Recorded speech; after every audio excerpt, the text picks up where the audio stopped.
ओम नमः शिवाय। आप सभी का हमारे चैनल में स्वागत है। दोस्तों, आज हम आपको सुनाने जा रहे हैं शिव महापुराण का अध्याय 25, जिसे ध्यान पूर्वक पूरा सुने। ब्रह्मा जी कहते हैं, देवताओं के अपने आश्रम में चले जाने पर पार्वती के तप की परीक्षा के लिए भगवान शंकर समाधिस्थ हो गए। वे स्वयं अपने आप में अपने ही परात्पर स्वस्थ माया रहित तथा उपद्रव शून्य स्वरूप का चिंतन करने लगे। उस ध्येय वस्तु के रूप में साक्षात भगवान महेश्वर ही विराजमान है। उनकी गति का किसी को ज्ञान नहीं होता। वे भगवान वृषध्वज ही सबके अस्त्रष्टा परमेश्वर है। तात उन दिनों पार्वती देवी बड़ी भारी तपस्या कर रही थी। उस तपस्या से रुद्रदेव भी बड़े विस्मय में पड़ गए। भक्ताधीन होने के कारण ही वे समाधि से विचलित हो गए और किसी कारण से नहीं। तदंतर सृष्टिकर्ता हर ने वशिष्ठ आदि सप्त ऋषियों का स्मरण किया। उनके स्मरण करते ही वे सातों ऋषि शीघ्र ही वहां आ पहुँचे। उनके मुख पर प्रसन्नता छा रही थी तथा वे सब की सब अपने सौभाग्य की अधिक सराहना करते थे। उन्हें आया देख भगवान शिव के नेत्र प्रसन्नता से प्रफुल्लित कमल के समान खिल उठे और वे हंसते हुए बोले, तात सप्त ऋषियों, तुम सब लोग मेरे हितकारी तथा संपूर्ण वस्तुओं के ज्ञान में निपुण हो, अतः शीघ्र मेरी बात सुनो।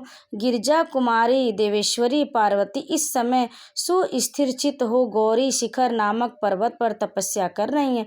मुझे पति रूप में प्राप्त करना ही उनकी तपस्या का उद्देश्य है।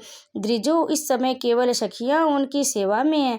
मेरे सिवा दूसरी समस्त कामनाओं का परित्याग करके वे एक उत्तम निश्चय पर पहुंच चुकी हैं। मुनिवरों, तुम सब लोग मेरी आज्ञा से वहां जाओ और प्रेम पूर्ण हृदय से उनकी दृढ़ता की परीक्षा करो। वहां तुम्हें सर्वथा छल युक्त बातें कहनी चाहिए। उत्तम व्रतधारी महर्षियों, मेरी आज्ञा से ऐसा करना है, इसलिए तुम्हें संशय नहीं करना चाहिए। भगवान शंकर की यह आज्ञा पाकर वे सातों ऋषि तुरंत ही उस स्थान पर जा पहुंचे जहाँ दीप्तिमती जगत माता पार्वती विराजमान थी।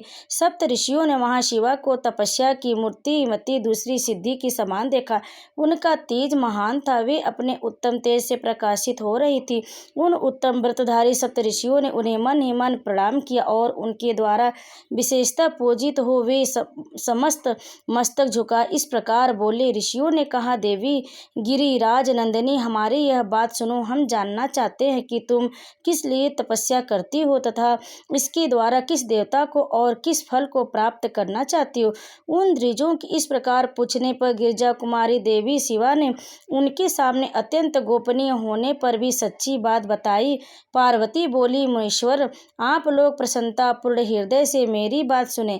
मैंने अपने बुद्धि से जिनका चिंतन किया है, अपना वह विचार मैं आपके सामने रखती हूँ। आप लोग मेरी असंभव बातें सुनकर मेरा उपहास करेंगे, इसलिए उन्हें कहने में संकोच ही होता है। तथापि कहती हूँ, क्या करूँ, मेरा यह मन अत्यंत दृढ़ता पूर्वक एक उत्कृष्ट कर्म के अनुष्ठान में लगा है और ऐसा करने के लिए विवश हो गया।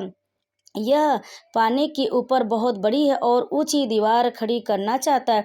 देवर्षि का उपदेश पाकर मैं भगवान रुद्र मेरे पति हूँ, इस मनोरथ को मन में लिए अत्यंत कठोर तप कर रही हूँ। मेरा मन रूपी पक्षी बिना पंख के ही हठ पूर्वक आकाश में उड़ रहा है। मेरे स्वामी करुणा निधान भगवान शंकर ही उसके इस आशा की पूर्ति कर सकते हैं।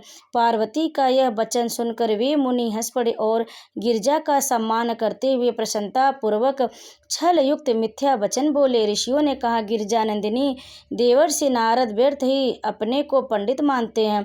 उनके मन में क्रूरता भरी रहती है। आप समझदार होकर भी क्या उनके चरित्र को नहीं जानते। नारद छल कपटी की बातें करते हैं और दूसरों के चित्त को मोह में डालकर मत डालते हैं।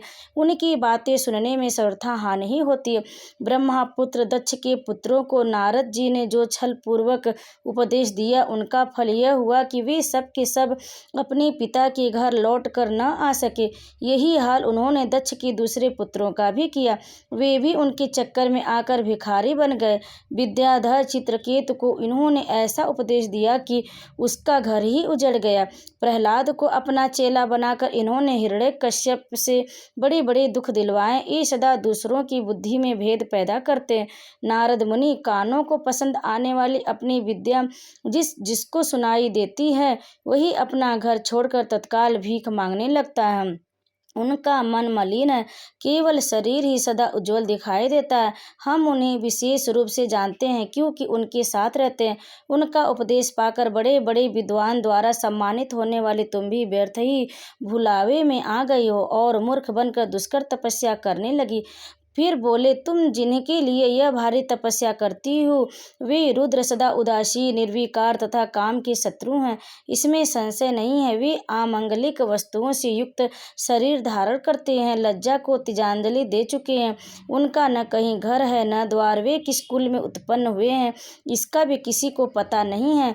कुत्सित वेश धारण किए वे भूतों तथा प्रेतों आदि के साथ रहते हैं और नंग धड़ंग हो शूल धारण किए घूमते हैं। धूर्त नारद ने अपनी माया से तुम्हारे सारे विज्ञान को नष्ट कर दिया, युक्ति से तुम्हें मोह लिया और तुम्हें तप करवाया। देवेश्वरी गिरजानंदिनी, तुम ही विचार करो कि ऐसे वर को पाकर तुम्हें क्या सुख मिलेगा। पहले रुद्र ने बुद्धि से खूब सोच विचार कर साध्वी सती से विवाह किया, परंतु वे ऐसे मूढ़ हैं कि कुछ दिन भी उनके साथ निभाह न सके। उस बेचारी को वैसे ही दोष देकर उन्होंने त्याग दिया और स्वयं स्वतंत्र हो गए। अपने निष्कल और शोक रहित स्वरूप का ध्यान करते हुए उसी में सुख पूर्वक रम गए। देवी, जो सदा अकेले रहने वाले, शांत, संग रहित और अद्वितीय हैं, उनके साथ किसी स्त्री का निर्वाह कैसे होगा। आज कुछ नहीं बिगड़ा, तुम हमारी आज्ञा मानकर घर लौट जाओ और इस दुर्बुद्धि को त्याग दो। महाभाग्य, इससे तुम्हारा भला होगा। तुम्हारे योग्य वर हैं भगवान विष्णु, जो समस्त सद्गुणों से युक्त हैं। वे बैकुंठ में रहते हैं, लक्ष्मी के स्वामी हैं और नाना प्रकार की क्रियाएं करने में कुशल हैं। उनके साथ हम तुम्हारा विवाह करा देंगे और वह विवाह तुम्हारे लिए समस्त सुखों को देने वाला होगा।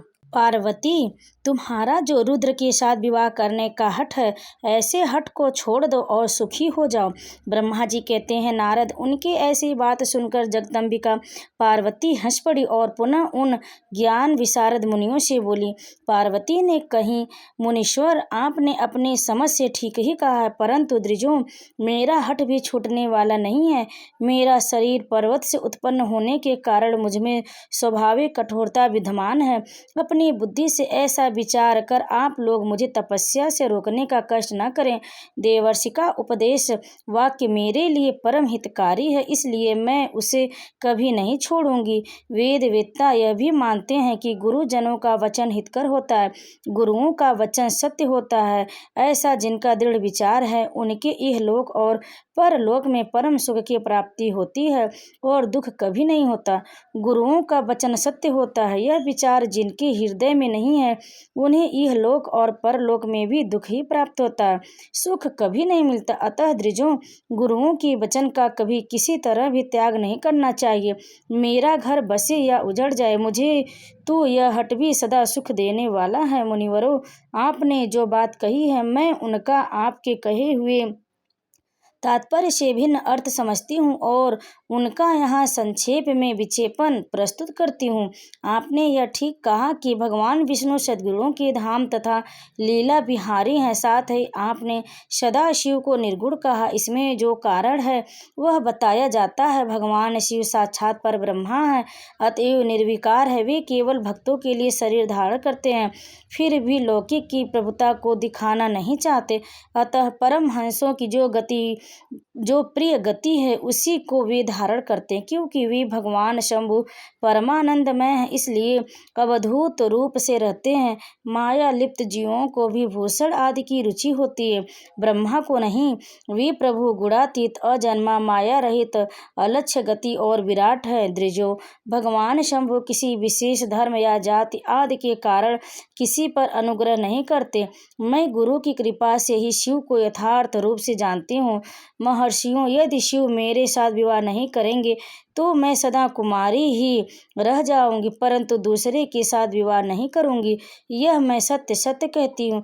यदि सूर्य पश्चिम दिशा में उगने लगे, मेरु पर्वत अपने स्थान से विचलित हो जाए, अग्नि शीतलता को अपना ले तथा कमल पर्वत शिखर की शिला के ऊपर खिलने लगे, तो भी मेरा हट छूट नहीं सकता। यह मैं सच्ची बात कहती हूँ। ब्रह्मा जी कहते हैं, नारद, ऐसा कह उन मुनियों को प्रणाम करके गिरिराज कुमारी पार्वती निर्विकार चित्त से शिव का स्मरण करती हुई चुप हो गई। इस प्रकार गिरजा के इस उत्तम निश्चय को जानकर वे सप्त ऋषि भी उनकी जय जयकार करने लगे और उन्होंने पार्वती को उत्तम आशीर्वाद दिया। मुनि गिरजा देवी की परीक्षा करने वाले वे सातों ऋषियों उनको प्रणाम करके प्रसन्नचित हो शीघ्र ही भगवान शिव के स्थान को चले गए। वहां पहुंचकर शिव को मस्तक नवा उनसे सारा वृत्तांत निवेदन करके उनकी आज्ञा ले वे पुनः सादर स्वर्गलोक को चले गए। ओम नमः शिवाय। और यह अध्याय यहीं पर संपूर्ण हुआ।